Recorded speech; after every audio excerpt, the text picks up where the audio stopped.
From the Chatterbox Sports Studio in Hamilton, Ohio, this is Not Too Picky with Paul Fritchner.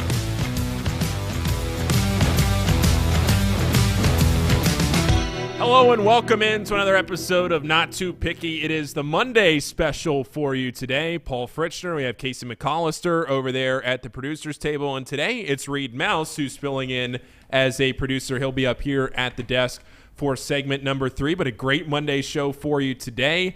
Have a new segment, debut of a new segment today. We'll get to that in a minute, but Monday Misery is debuting today. We're going to take some audience submissions of the worst beats, parlay beats, the bad beats that you had. Not necessarily the bad beats like what Scott Van Pelt does in the bad beats in a game, but how you lost your bets over the last 7 days. Submit them to us, send them in a DM, and we'll feature them on the show. We have a couple of doozies here today for the debut segment on this episode. Well, we had a pretty good weekend. Fellas. Reed Mouse kept the momentum going. And I got to say, Casey, you had a pretty good weekend too. Casey, I did. We didn't feature your picks, but we probably should have because I went 8-3. 8-3. Casey went 8-3 between the NCAA and the NFL over the weekend. And one of those losses was kind of a throwaway pick on Ohio and Fordham. So I'm not even gonna count. We'll say 8-2. We'll say 8-2 because you wouldn't have picked that game if we didn't make you pick that game. But that was a great weekend for you, Casey. Reed, you had a great Saturday. 5-1 on Saturday. 5-1 on Saturday. One thing I didn't even bring up is I parlayed all my picks together. Did you actually? Oh, yeah. It was like $1,000 parlay that missed on Wisconsin not covering. If it would have hit, I can't tell if you're being serious. No, I'm being dead serious. If it would have hit, I honestly probably would have quit my job because that's enough to live on for forever. $1,000. Yeah, no doubt about it. $1,000 gets you a long way in this economy. Yeah. Yes. So we had a great weekend. Saturday, Ohio State. That game was over immediately. That game was over 6 plays into the game. Wisconsin, they showed really no life. The real kick on Saturday, though, was the NIU and Kentucky over. By the time I got to Indiana and was actually able to get that in, it had climbed from 53.5 to 54. And you think to yourself, 54 points, the hook, what does it matter? Well, it matters. And that's why sometimes Vegas just always gets it right. 54 points was exactly what they landed on because, as you are supposed to do in football now in this analytics age, when you're down 2 touchdowns, you go for 2 on that first touchdown to get you back. When you're down by 2 touchdowns, when you score that first one, you go for 2. That's exactly what NIU did, but they didn't convert for 2, and the game landed at 54 points. So that was a push. On Saturday, Notre Dame money line cashed in a big way. They looked dead. Wasn't even close. That game was not even close. I think the final score ended up a little closer maybe than it actually was. That was almost a disaster. In the first few minutes of the game, Notre Dame didn't convert on 4th down against one of the worst defenses in the country. And you're thinking to yourself, oh, my goodness, is Notre Dame really going to set us back like this? They didn't. That was an easy cash for Notre Dame. There was really no sweat about it. Manslaughter. Yeah, it was. And guess who else? Guess who else came through for us? Well, a lot of people came through for us. But right up the road, our Miami Redhawks. Outright winners at Northwestern, who is terrible this year. Northwestern did beat Nebraska over in Ireland to start the year, and you're thinking, okay, maybe Northwestern has a little bit of momentum. Nebraska's terrible. Miami goes up to Evanston as a greater than touchdown favorite. They were underdog. They were at plus 7.5, I think is where it closed, plus 7.5, 8, depending on where you got it. And they won outright, 17-14.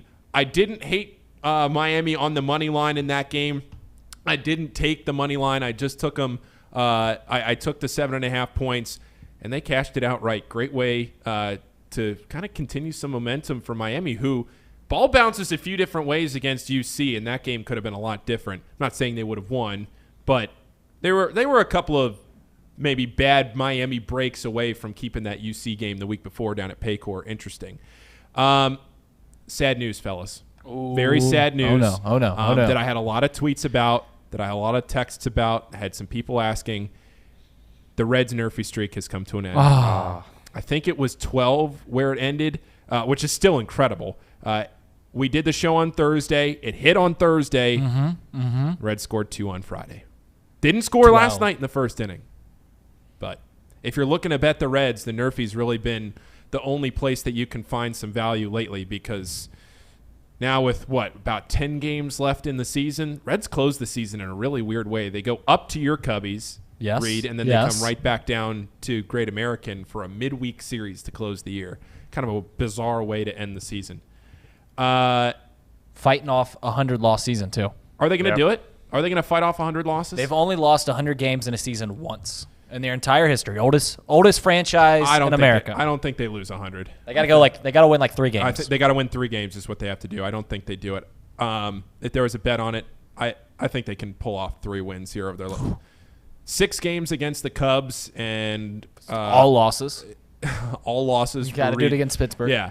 And then they can pick up 3 in there somewhere. Although O'Neal Cruz, most electric player in baseball for the Pittsburgh Pirates, had broadcasted his games last year in Double-A. You could tell he was going to be special. Boy, oh boy, is he ever. Most electric player in baseball, O'Neal Cruz. Nice humble brag. Well, sometimes you see guys coming up the line. Who else did you see? I mean, Adley Rutschman last year. The Baltimore Orioles basically right now are the 2021 Bowie Bay Sox. Saw some talent. Orioles going to come up a little bit short of the postseason, and I am ready to admit something. I have not admitted it to many people. I had a ticket on the Orioles to make the playoffs at plus 800. It's going to come up a little short. It's going to come up a little short. I've been following it for months. I thought they were going to do it. I timed it perfectly. It was right at the peak of their value to make the playoffs. They're going to come up a little bit short. I thought I timed it perfectly. I did time it perfectly, but they're going to come up a little short. They need that game last night was really the nail in the coffin. The Mariners lost. The Orioles lost in extra innings to the Astros. They're not going to – it would take a miracle. It's not over yet. They haven't been eliminated. There's a little heart in there. But it would take a lot. Well, I got it right when they were getting hot, coming out of the All-Star break. Thought it was perfect. Not to be. Okay. Let's talk a little bit about FC Cincinnati here before we get to Monday Misery. FC Cincinnati is traveling to Seattle. They are at plus 200, as you can see. If you're watching on YouTube, you can see down below, plus 200 right now on the money line going to Seattle. I think that this could be a decent bet for a FC Cincinnati victory. A 10-game unbeaten streak for FC. They haven't lost since July. They have a lot of draws in there. But if you remember, this is the match that was originally supposed to be played back in April, I think it was, and it got rescheduled. There was a conflict with Seattle. They had to move it here to later in the season. Don't hate this one for FC Cincinnati. I think it's a good spot on the road. FC's playing really well lately. They're scoring a lot of goals. To be quite honest, don't know a ton about Seattle. I'm not going to sit here and lie to you. I'm not going to pretend to be an expert on the Seattle Sounders. But I've followed FC Cincinnati a decent amount. So I wouldn't say that this is a terrible a dabble. Not quite a sprinkle, but maybe a dabble on FC Cincinnati. We'll talk more about the NFL with our guest today, Brandon Anderson, who's coming up. And Brandon sent me an outline of what he wants to talk about. We have a great show coming up with Brandon Anderson. Great interview coming up right around the corner. But first, before we get to that, we have the debut of a new segment here on Not Too Picky, and it is called Monday Misery. And I'll tell you what, Monday Misery, I had 2 submissions from last week. I asked both of these guys if I could use their names on this show. Didn't want to air everybody out in case they were okay with it, and they both said, you know what, if I'm going to have to go through this pain, then you can go through this pain with me. So we're all going to do a collective group hug for what you're about to see. And if you're listening to this in podcast form, which you can do, and in fact, I had somebody reach out to me. My girlfriend's brother reached out to me and said he was listening to Not Too Picky on Podcast Addict. I had never heard of that platform, except that I spent forever making sure that it was available on Podcast Addict a couple of weeks ago. And I thought to myself, does anybody even use this to listen to podcasts? Well, somebody does. So I'm glad my work paid off. If you are listening to the show, then I will read off to you what is on this bet slip. And if you are watching the show, then you can just take it in with your own 2 eyes. Cue it here, fellas. Let's see what we got. This first one comes courtesy of Alex Ireland. Reed, if you want to take the graphic off there, you can see. Boy, $200 wager at plus 750. So you're returning 4 figures here if this cashes. Nick Chubb, anytime touchdown score. This was the Thursday night football game. Both of these submissions actually are Thursday night football. Nick Chubb, anytime touchdown score. That cashed. Nick Chubb, alternate rushing yards. Got that one. It was at 70 plus. That one hit. Najee Harris, anytime touchdown scorer. Yeah, check that box off. But where's the fourth leg? Where's the bad beat? It's Jacoby Brissett. Alternate rushing yards at 12 plus. Look at that. 11. That hurts. That hurts. That hurts. 1 yard short of a 4-figure return. That's a dagger. How brutal is that? I mean, that's just if he doesn't slide on a run one time, it's just 1 more yard. If he's willing to take a hit one place, my good friend Alex Ireland cashes a 4-figure return. Monday Misery, I'm sorry, Alex. We don't have the melancholy music. We'll have that next week to play underneath this segment. You know what would have been worse? What would have been worse? Is say he has 13 rushing yards and the Browns get the ball back and he knees it out. Takes a knee. Well, that's worse. Takes a knee. It's like when you lose in fantasy because of that. Oh, gosh. Oh, it's the worst. Absolute worst. Okay. Next one up here. We have the – oh, boy. Okay, so this is a lot going on. We have I think this is like a 13-leg parlay here, something like 13 legs. This paid at plus 1,300. Plus 1,300. Okay, let's start. Cleveland Browns minus 4.5. That hits. Nick Chubb, again, over 69.5 rushing yards. So that's the same bet as the last one. That hit. Each team total points over 9.5. Easy. Over 0.5 point in the first quarter for Cleveland. That hit. Steelers, at least 1 touchdown. Yes. Najee Harris, over 39.5 rushing yards. Yes. David Njoku, over 9.5 receiving yards. That smashed. Pat Freiermuth, over 19.5 receiving yards. Yes. Cleveland Browns and Steelers both to record a sack. Yes. But where does this lose? Over 0.5 point for the Pittsburgh Steelers in the first quarter, which was brutal because they were right on the goal line at the end of that first quarter. They had a run right up to the goal line and didn't get in.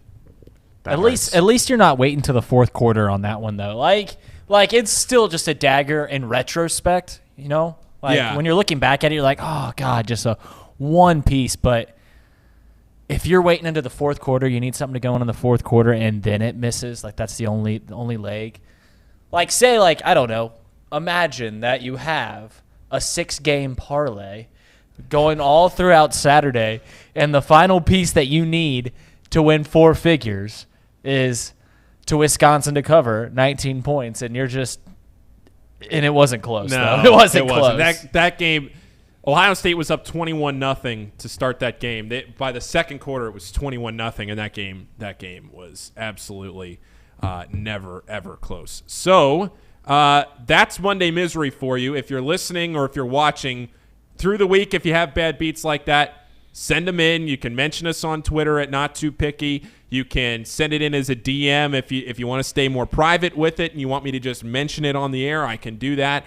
But keep sending them in. That's going to be a great segment as this goes along because we know there are plenty of you out there, especially with the way that Thursday night football game ended, with the way that the Browns scored a touchdown right there at the end on that fumble into the end zone that killed all the teasers. It killed if you had the over on the opening line, the over cashed on that. If you had the under, that broke that. Oh man, what a disaster that last touchdown was for a lot of people. So we're going to step away. We're going to come back on the other side of this break with Brandon Anderson. He sent me a whole outline of what he wanted to talk about. So we have a lot of things that we're going to get to with Brandon from the Action Network. So stick around. We'll be right back after this. At United Dairy Farmers, we've perfected freshness in our family bakery, where we use only the finest ingredients, like thick, high-quality glazes on our signature donuts, before delivering them fresh from bakery to store every day. UDF, made for you. If your AC or furnace is struggling, turn to the experts at Bartell's Heating and Cooling. Their certified technicians get the job done right the first time, and if you need a new unit, Bartell's will give you upfront pricing with no hidden fees. Plus, ask about Bartell's 0% interest financing for 60 months. Learn more at bartellsheatingandcooling.com. Bartell's Heating and Cooling, for a comfortable way of life. Eli's Sports Bar and Grill, proudly sponsoring high school football with 3 locations in Mason, Liberty Township, and Ross, Ohio. Our 10-foot screens guarantee a great view from every seat in the house. Eli's Sports Bar and Grill, the best place in Cincinnati for sports, food, and fun.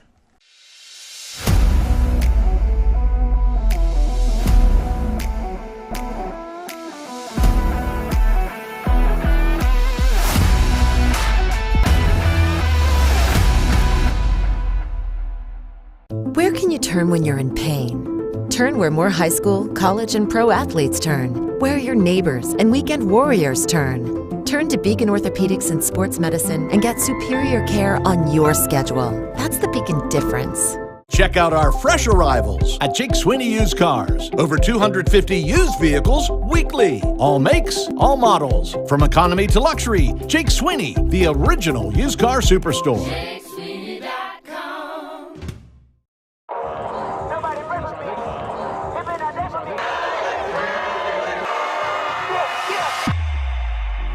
The time is now. Football season is back here in the Queen City, and week 1, St. X versus Lakota West. DJ E-Train here with Chatterbox. It's about to go down. It's our kickoff of our official tour. Every Friday night you'll see us. Let's go. 3,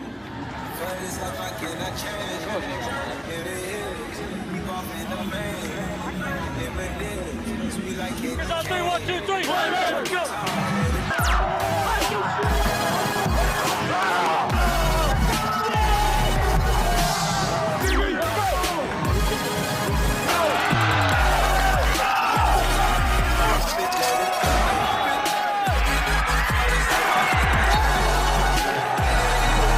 Man, I'm telling you, this game is going to come down to the first guy that says I'm heading up. That's all it's going to say. One guy to say, you know what, I'm heading up.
First game, bro?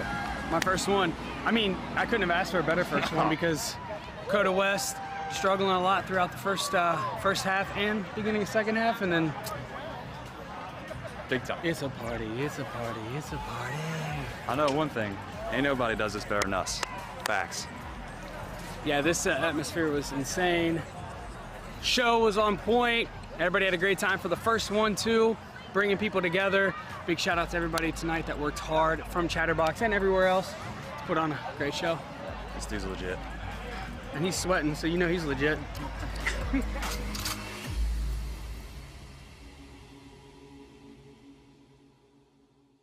At United Dairy Farmers, we've perfected freshness in our family bakery, where we use only the finest ingredients, like thick, high-quality glazes on our signature donuts, before delivering them fresh from bakery to store every day. UDF, made for you. If your AC or furnace is struggling, turn to the experts at Bartell's Heating and Cooling. Their certified technicians get the job done right the first time, and if you need a new unit, Bartell's will give you upfront pricing with no hidden fees. Plus, Ask about Bartell's 0% interest financing for 60 months. Learn more at bartellsheatingandcooling.com. Bartell's Heating and Cooling, for a comfortable way of life. Eli's Sports Bar and Grill, proudly sponsoring high school football with 3 locations in Mason, Liberty Township, and Ross, Ohio. Our 10-foot screens guarantee a great view from every seat in the house. Eli's Sports Bar and Grill, the best place in Cincinnati for sports, food, and fun.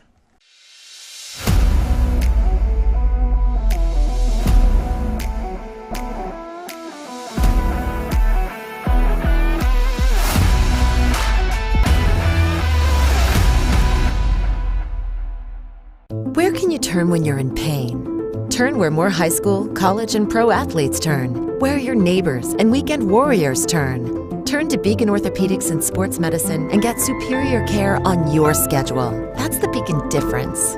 Check out our fresh arrivals at Jake Sweeney Used Cars. Over 250 used vehicles weekly. All makes, all models. From economy to luxury, Jake Sweeney, the original used car superstore.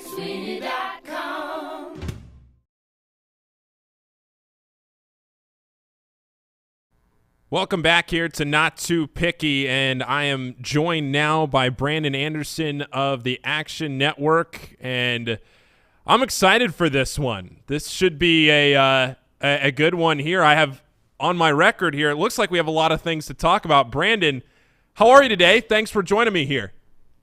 I'm doing well. I was excited to watch and talk a little football. We're 3 weeks in. We're rolling. I appreciate you having me on. Yeah, absolutely. So the Bengals, let's start there. The Bengals are obviously what's on the top of everybody's mind because we're here in Cincinnati. So you have some thoughts on the Bengals. Let's hear those first. Yeah, the Bengals were my top pick for the week. I took it before the weekend a week ago when it was -6. I took them again when the line dropped after the Cowboys game. We won't talk about that one anymore. And I just kept backing them, and it looks like Zach Taylor got the memo. The whole thing with the Bengals, as I'm sure your listeners know, is, look, last year through most of the season, they just kept running the ball, running into the line over and over again. Joe Mixon, non-efficient runs. And then week 14 forward, they went from 19th in running in most often passing to 7th in passing rate, and then 4th in the playoffs. And then they didn't learn the lesson. They come out in the first 2 weeks and just run the ball all over again. I think Zach Taylor got the memo. So you probably noticed it. It's hard to miss it. First drive, 10 of 11 plays are passing plays. Hooray! We have Joe Burrow. Let's do that. Touchdown on the opening drive. 17 of the first 21 plays, I think, were passing plays. 2 touchdowns, not coincidentally. This is how we're earning our keep here at the Bengals. And they scored 4 times on the first 5 drives. The only one they didn't score was that fumble. You know, fumbles happen. So this was a good sign for me. This was the Bengals team that made their run last year. This is the team that they need to be. Yeah, absolutely. And you look at the first 2 weeks of the season, we've talked so much about how you had those elite pass rushers in Micah Parsons and TJ Watt, and you had to just get past those into week 3 where the Jets really didn't have a Micah Parsons or a TJ Watt kind of guy. And what do you know? The Jets, they still had 2 sacks. I don't know if we're going to be sitting here, Brandon, in week 17 and saying that there was any game where the Bengals didn't allow a sack. But this was maybe about as close as you can get. So you started to see Joe have a little more time in the pocket. He could make some decisions. He was letting the receivers, their routes were progressing. Everything seemed to start to look, like you said, like the Bengals from before, right? Yeah, look, the 2 sacks has to be a win, I think, at this point, the way that the Bengals line is playing. So you feel pretty good about that. And look, let's be real, too. It's not just the line. Sacks are a quarterback stat, and this is a Joe Burrow thing. And they're setting up Burrow. You know, it's easier to get more open on the Jets defense that ranked last in DVOA before yesterday as well. So, yeah, this was a great spot for the Bengals. Good to see them back on track. And now, you know, get some momentum into a home Thursday night game.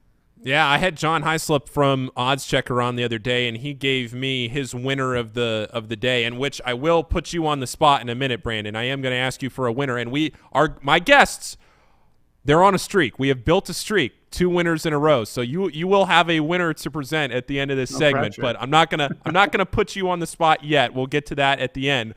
You have a few things you need to get off your chest, and we're gonna start with Buffalo.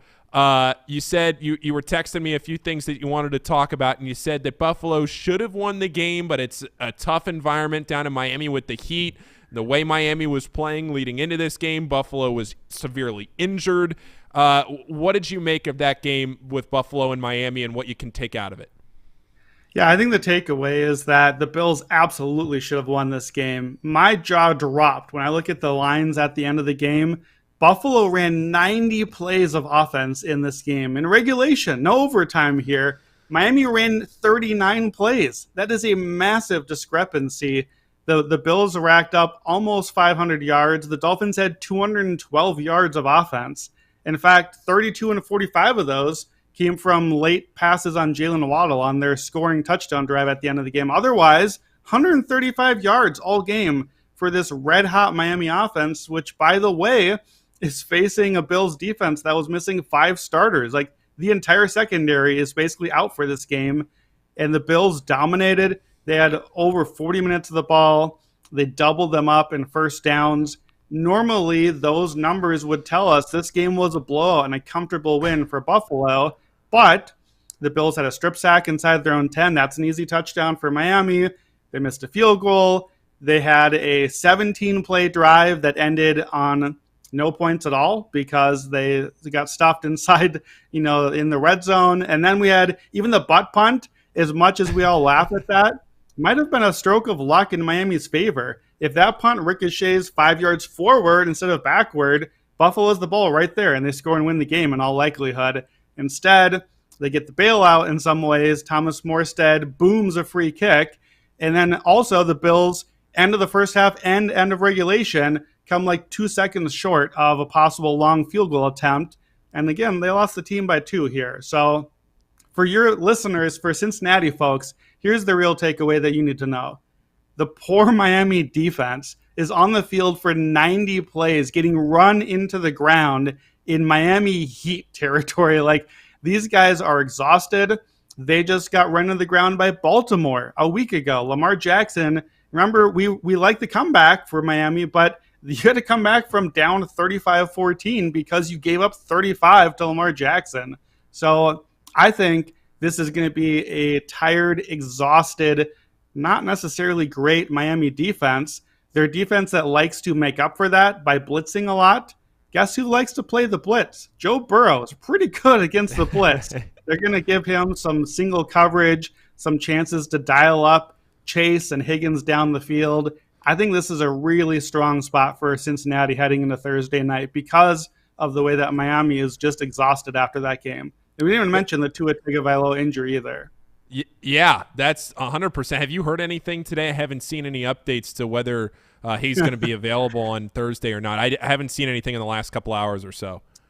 Yeah, I mean, they're Mike McDaniel, our dude Mike McDaniel is putting out something about like Tua injured himself in trench warfare and all sorts. Like, we got all sorts of fun quotes. There was talk of back spasms yesterday and that he maybe tweaked his ankle early on. There's a play that they showed near the goal line where he's kind of bent over backwards. It feels to me a little bit like, oh, hey, remember our guy that sure looked concussed out there and was like stumbling around? That wasn't a good look for us. And by the way, Miami, as a franchise, not a team that's had a lot of good looks the last few months. Yeah. Let's not get ourselves into trouble here. We'll see. There might be something happening with that. Another reason to not really like Miami on a short week here. So the line open there for the Bengals, the line opened the Bengals at -1.5. It's jumped all the way up to -3.5. Do you still like the Bengals over the field goal in that spot? I didn't see it had moved to 3.5. Yeah, I grabbed the 1.5. I was waiting on that one. Just reopen it. Give me a line. Give me the Bengals. I think at 3.5, I maybe would pivot to just taking a money line play and just let the Bengals take care of business there. Maybe wait it out and see if we get a thumbs up on Tua's health. Maybe it drops back down to 3. I don't love losing the hook on the key number there, but I still like the Bengals. It's a really good spot for the team. So I maybe don't bet at 3.5. I wait for it to drop or look for a live spot, but I definitely want some Bengals money. Okay. Everybody and their mother was on the Chiefs this weekend in Indianapolis, and everybody and their mother lost, Brandon, because the Colts, they got it done at Lucas Oil. What do you read into that game? Yeah, I don't really feel like the Colts got it done as much as that the Chiefs gave this one away. My guy, Andy Reid, is a special teams wizard. Like, for 2 decades, the man has dominated special teams. And I've counted 14 points the Chiefs gave away from special teams yesterday. They missed an extra point. They missed a field goal. They didn't even try another field goal. They did one of those wonky fake field goals that never had a chance. Like, if you're going to go for it, maybe give your guy Pat Mahomes the chance to go for it, not your punter throwing a pass. And early in the game, the first time Kansas City touched the ball, they muff a punt and give the Colts the ball on the 4-yard line for a free touchdown. 14 points in a game that was 20-17. This, to me, was not the Colts looking like, hey, we're coming home for the opener. We got the season on the line. We got to save the day. This was the Chiefs just crap the bed. And Matt Ryan did not look good. Matt Ryan fumbled twice. He took 5 sacks. He had negative EPA. The Colts line, which I believe they've invested more money on the line than any team in the NFL, it's not good. It's not a good line. I mean, the Cincinnati, they'd probably be jealous of the Bengals line at this point, if that puts into perspective. So for me, I don't feel like the Colts saved the season. I feel like the Colts just delayed their funeral. I think this is going to end badly for that team. That's the way to say it. That's the way to say it. Another team that has gotten off to a rough start this year, but that you might think a little different than the Colts. The Raiders out there in Vegas. The Raiders. 0-3. They still have some life? I think they have a little life. I don't want to bet any futures on the Raiders. It's pretty tough and nearly impossible at 0-3 to still make a playoff run. We know how tough that division is. We know how good the AFC is. So I think that the script has been written for this season, but I think it's a little too easy to be like, Josh McDaniels, we know it. This guy sucks. 0-3. The Raiders are terrible. I don't really see that. I see a team that has made big mistakes, but has been pretty solid for the most part.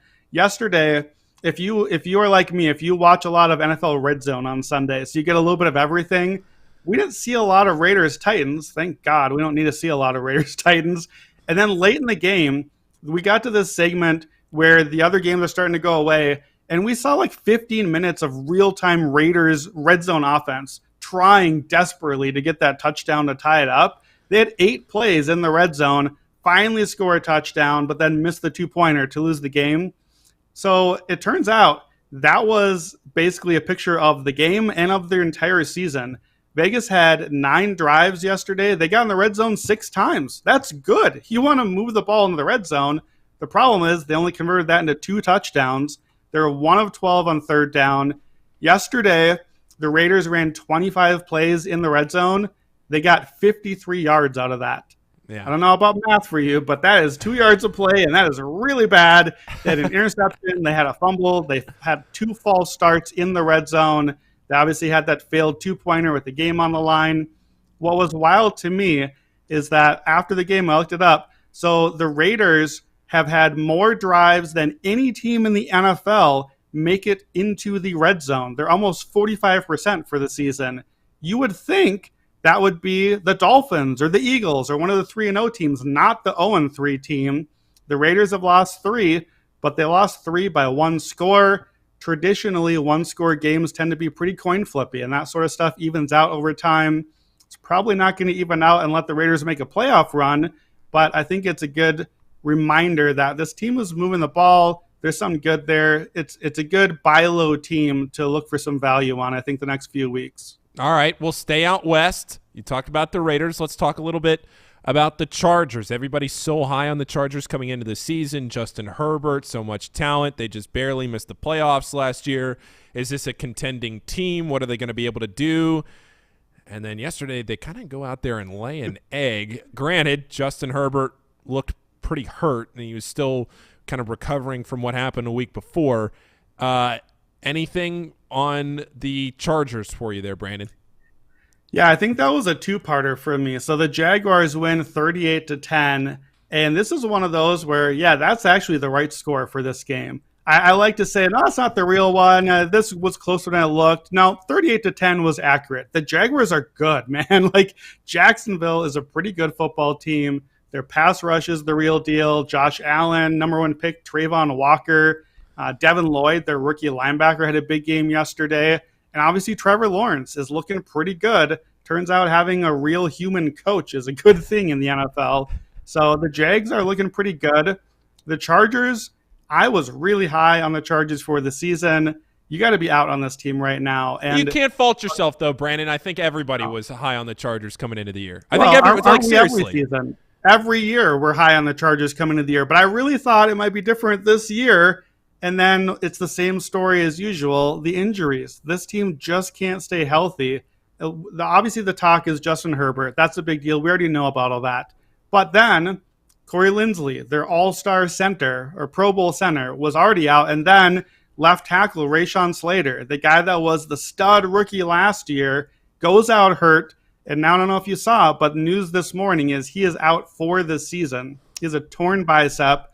So I don't know. Linsley is not out that long, but that is huge losses. Easily their 2 best linemen. And Joey Bosa went out hurt yesterday, their stud pass rusher. J.C. Jackson, the corner they went out and signed, played week 2, wasn't good, came back a little too early, and then was mysteriously out again yesterday after having this kind of weird offseason injury. Keenan Allen is hurt, their star receiver.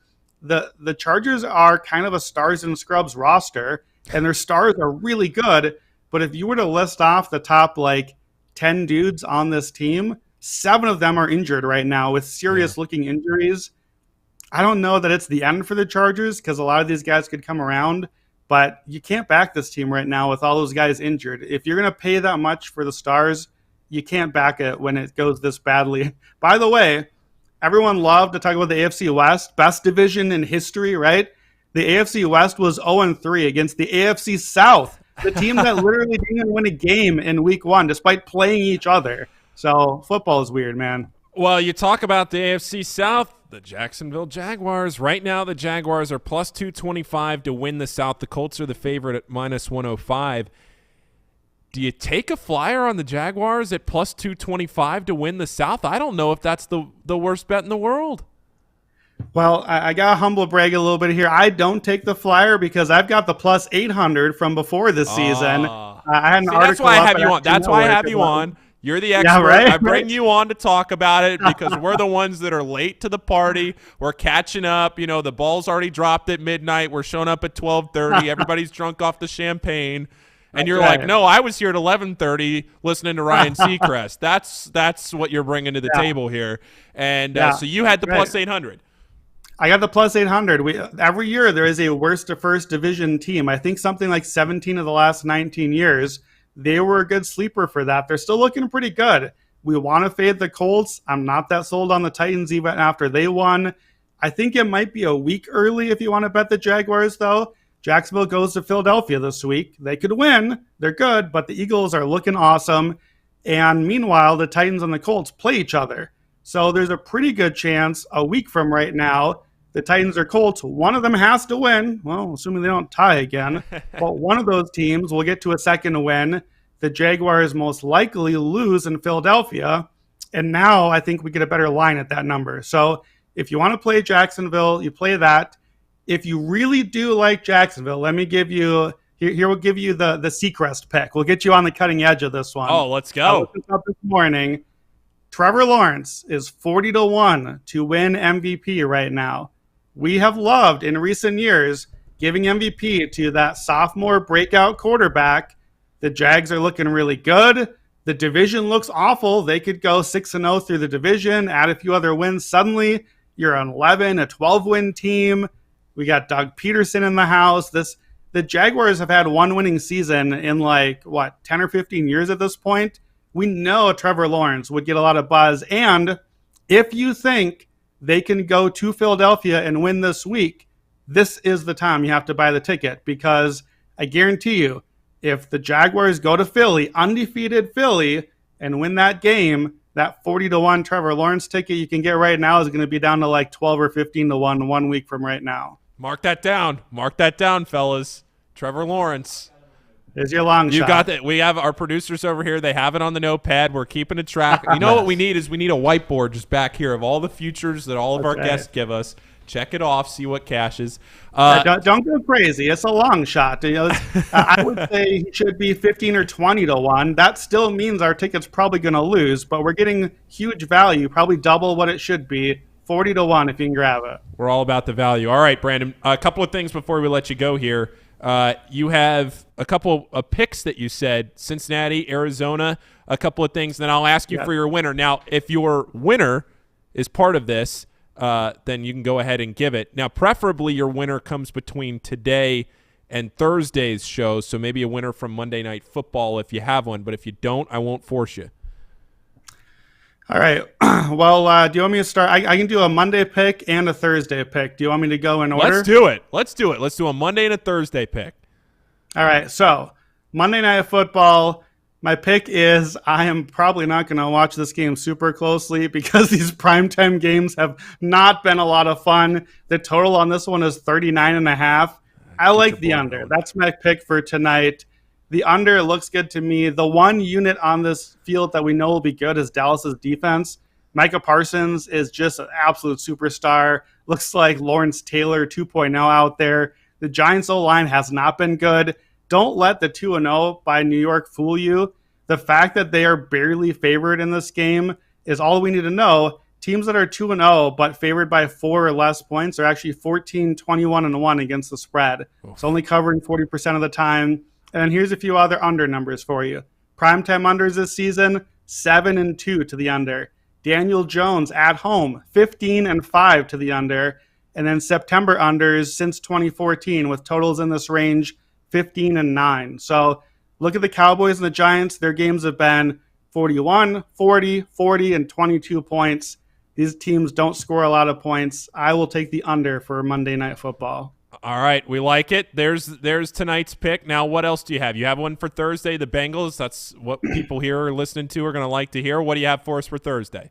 Yeah, I'll give you 2 picks for week 4 finishing up here. So Bengals, if you have been listening to this segment and not already bet the Bengals, I don't know what to tell you. The Bengals are set up for a great spot Thursday night. You got to pick the right spot. You got to get on this one early. Like you said, the line's already moved to 3.5. Shop around, perhaps. Even get the 3 if you can find it. Maybe buy the hook if you need to, or play the money line instead. But you want to fade that Miami defense. 90 snaps in 40 minutes of field time in the scorching heat. They couldn't get off the field against Buffalo. They couldn't get off against Baltimore. Would you want to play Lamar Jackson and then Josh Allen and then Joe Burrow in a span of, what is that, like 12 days? That's not a fun task. So this is going to be a tough spot for them. Joe Burrow is getting the pass again. Get Zach Taylor out of the way. Let my guy Joe cook. I like the Bengals Thursday night. And I'll give you one more pick, a hot read for next Sunday. Okay. I like the Cardinals. I like the Arizona Cardinals on the road in Carolina, somehow laying points. I'm sorry, what are we doing here? The Cardinals should not be laying points to the Panthers. The Panthers won the game yesterday. Hooray for the Panthers. You beat the terrible Saints. The Cardinals lost to the Rams. The Cardinals always lose to the Rams. That doesn't tell me anything. They played them fine. That game was pretty even. The Panthers stunk. The Panthers couldn't move the ball. That team did not prove anything to me. And yet, this line opened Sunday morning as Cardinals around 2.5 or 3-point favorites. And now because of what we saw yesterday, we think the Panthers are favorites? Get out of here. Matt Rule, worst coach in the NFL. He is 3-10 against the spread as a favorite. And I'll tell you this right now. I think this is our last time we will ever have to bet against Matt Rule as an NFL favorite. This is it for our guy. He's going to lose this game. I don't know he's going to get fired from this game, but I think it's coming. And if you look at the schedule, after they lose this one, it's a rough schedule coming up. I don't know if he's ever going to be a favorite again because Carolina is not doing well. Baker Mayfield has not played well. Ben McAdoo's offense is very pass-heavy, but not good at passing. It's like the opposite. Like, give Ben McAdoo to the Bengals and let him just pass all the time and let Joe Burrow do the stuff. Cliff Kingsbury is not my guy. I have dogged Cliff Kingsbury a lot of times, but when Cliff Kingsbury is facing, I literally have a trend at Action Network called Cliff Kingsbury as an underdog against mortal coaches. you don't want Kingsbury when he's facing McVay like yesterday, or guys like Sean Payton, Tomlin, Andy Reid, John Harbaugh. You don't want him in those games. He's not a good NFL coach. He's going to get out-coached. Guess who's not those things? Matt Rule, not those things. When Cliff is an underdog against not those great coaches, he is 16-2-1 against the spread, covering by 11 points a game. He's won 6 in a row. So 110% ROI on the money line. We don't get a lot of money line here because he's not much of an underdog. I don't think he'll be an underdog by the time this one kicks off anyway. So if you want your Matt Rule fading as a favorite ticket, you probably got to get this one before you wait till Sunday. Brandon, you have been exquisite. Thank you so much for taking your time today.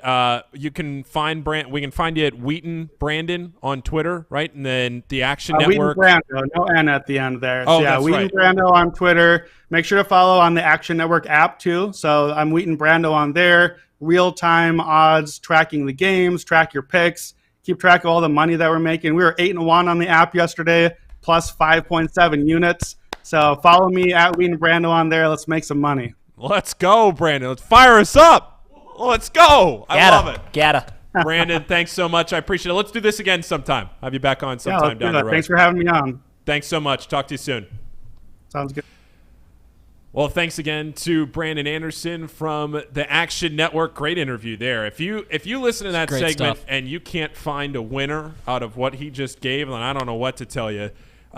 Let's step away and take a break. When we come back, Reed Mouse will be on to help us finish up the show and get you on your way for Monday Night Football, and we'll see you again on Thursday. But stick with us right around the corner.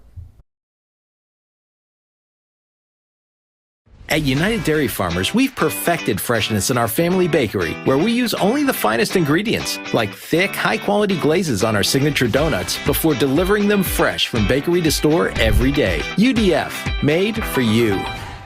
If your AC or furnace is struggling, turn to the experts at Bartell's Heating and Cooling. Their certified technicians get the job done right the first time, and if you need a new unit, Bartell's will give you upfront pricing with no hidden fees. Plus, ask about Bartell's 0% interest financing for 60 months. Learn more at bartellsheatingandcooling.com. Bartell's Heating and Cooling, for a comfortable way of life. Eli's Sports Bar and Grill, proudly sponsoring high school football with 3 locations in Mason, Liberty Township, and Ross, Ohio. Our 10-foot screens guarantee a great view from every seat in the house. Eli's Sports Bar and Grill, the best place in Cincinnati for sports, food, and fun.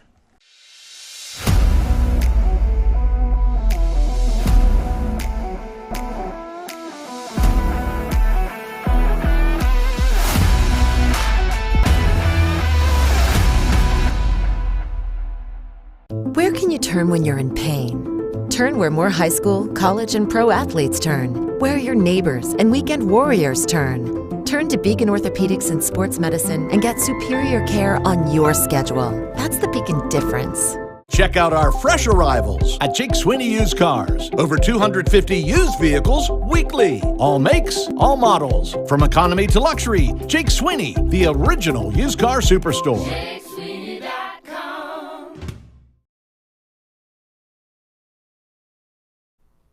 Back here on Not Too Picky, joined now by Reed Mouse. And Reed, if you were listening to Brandon Anderson, we have a lot of picks that we need to make. Yeah, I'm gonna need a bigger bankroll. I'm taking all of them. Just rattle them all off. Trevor Lawrence for rookie for MVP. Sorry, MVP can't win rookie of the year. Can't win rookie of the year already. Sophomore. Yeah, can't win rookie of the year as a sophomore. MVP. We had picks all over the place. So go back and listen. But we also... He said he went 8-1 yesterday. 8-1 yesterday. And you know who else had just one loss over the weekend? Well... On Saturday? On Saturday, certainly. This guy, Reed Mouse. Listen, you go to any investment firm that you can find. Name any single one, any of the big guys. I mean, even Warren Buffett can't get you the return that I got you on Saturday. No, absolutely not. 5-1 on Saturday, and you were pretty close. Was the one loser was Wisconsin? The one loser was Wisconsin. I say this joke all the time, but following my picks is the greatest financial opportunity since the gold rush in the mid-1800s. Absolutely. It was on Saturday night. So you had Wake Forest +8. What was that? What was Wake Forest, Casey? They were a dog, right? Yeah, they were 6. And what do dogs do? All the dogs won. You took all dogs. All dogs. And And then on Thursday, I also took a different form of dog. I took the dog pound in Browns, which also won. And that also won. Yeah, we both won on that. That was a 7-1 little run there. And John Hyslop's Rice team total of over 16.5, that one. So we have built a streak. It is now at 2 for our guest pickers, and our chat won their first bet. Yeah. Over the week. We're looking at Golden Knights and the Kings under 5.5 for preseason hockey.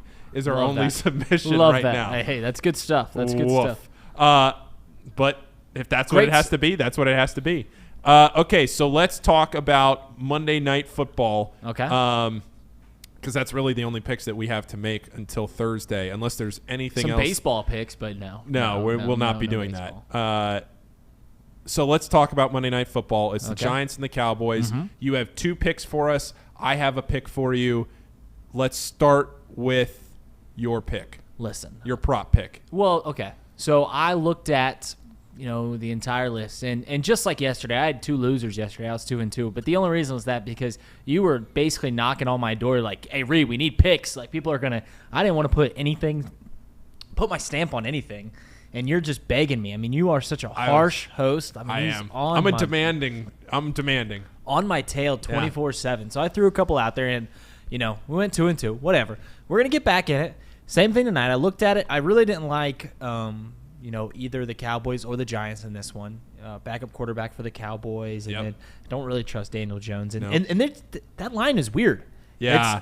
It is really weird. What did it open at? Yeah, I meant to ask Brandon about that, but I think it opened at the Giants +4, and it's now down to the Giants -1. That is what it opened. It opened at the total was 48, and the Giants were +4.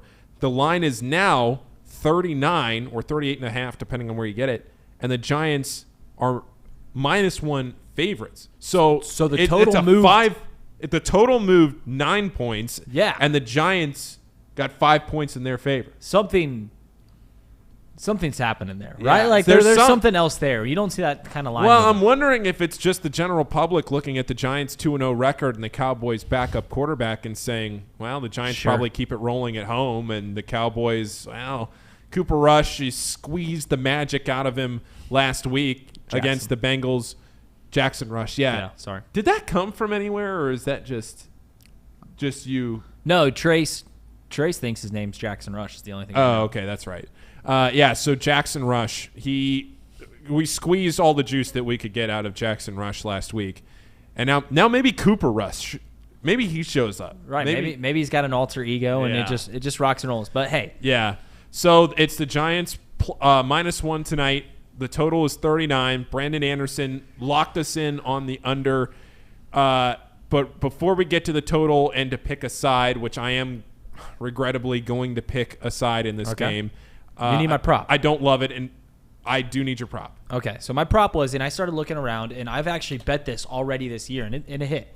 It hit when the Cowboys played the Bengals, and that is simply for Micah Parsons to record a sack. It has to be a full sack. Can't be. Yeah. It's 0.75, so it can't be a half sack. It has to be a full sack. And the reason I'm doing this is because, quite honestly, Micah Parsons, he said he called him what, Lawrence Taylor? Yeah, 2.0. 2.0. Yeah. I think he's more of a diet right version. Was it junior? He might have said junior. I don't know, but it's a diet right version of Lawrence Taylor. We're not going to throw him up on that pedestal yet, but Micah Parsons is a ball player, and the Giants in their first 2 games, 5 sacks in the season opener. 3 sacks last week. I like Micah Parsons to get a sack. Simple as that. All right, Micah Parsons, 1 sack. Now let's get on to the total aside, and let's get out of here. The total is at 39. You have a pick for that. Yeah. Brandon said he liked the under, correct? He did love I don't think he liked the under. I think he loved the under. Right. I mean, it's Daniel Jones versus Cooper Rush, 39. I still don't understand why it opened at 49. That has to be erroneous. Like the sites that we're getting these open at, whatever. Yeah. But 39, so if I'm going to sit down and watch this, I'm going to try and enjoy it. We are going to watch it. And we're going to sit down and watch this. And you know what I'm going to do? I'm just going to throw a little money on the over and just pray that it's an entertaining football game and leave it at that. I don't hate that. Yeah, I mean, I don't hate that because this is going to be a garbage football game. So there's two you know things what, you know what stinks? What? You know what stinks is that this is probably this is probably going to be a great football game. It might be. Isn't that how it always goes? We're sitting there last night. We're like, oh, Russell Wilson, Jimmy G. Oh, it's or in Denver. Tom Brady versus Aaron Rodgers. Tom This Brady is going to and be Aaron great. Rodgers, 14-12. And now we're sitting here and we're going, oh, Jackson Rush, and Well, you had or a maybe hoax. Cooper Rush will show up too, depending on which version we get, and Daniel Jones. I think it was your guest on Thursday, John. Yeah. He was just giving, tips on sports betting. And two that he said was, one, don't always bet just because you're watching the game. Yeah, just because a game's on TV doesn't mean that you need to put money on it to make it interesting. Right. And then he also said that sports betting, like if you're thinking that you're going to, make a whole bunch of money and make a profession, and several people do that, think of it as entertainment first and foremost. Yeah. And I'm taking the piece of advice I want to hear, and that it's supposed to be entertainment. And then I'm just going to say, hey, if I'm going to sit down and watch it, I'm going to have some stake in the game. So I'm just going to take the over and just root for some points to be scored. The thing that I don't like about the Micah Parsons prop pick, going back to that, is just because if I like betting, I like there to be, be a little tease to it. I like it to unfold itself a little bit. A sack can happen at any time, and it happens so quickly. Like if it's the first player to score, you kind of build to it. You get a long drive, or you're just getting the most exciting play that you'll see an 80-yard rush or something like that. Or, you watch an over. It just slowly unfolds itself throughout the entire game. A sack's just going to randomly happen in the third quarter. Yeah. And you just don't, and then it just happens. Oh, sweet, I won. And that was the end of that. Not a whole lot of excitement. Not a whole lot of build-up. Well, that was like the one last week, Micah Parsons for a sack in the Bengals game, and it happened right away. Yeah. You're just over. You cash it. You don't have to stress about anything the rest of the way. Money. More money immediately into your pocket at your disposal. So you are taking the over. You're taking the over, and you are taking the Micah Parsons sack. Did your friend fade me this week? Chris, I didn't hear back from Chris. Well, it's because he faded me and he lost a lot of money. It's probably why. He's probably at the collection office right now. Yeah. Okay. Keep doing it, Chris. Let's. I'm gonna take a side here. Sling it. I'm gonna sling it my way, big fella.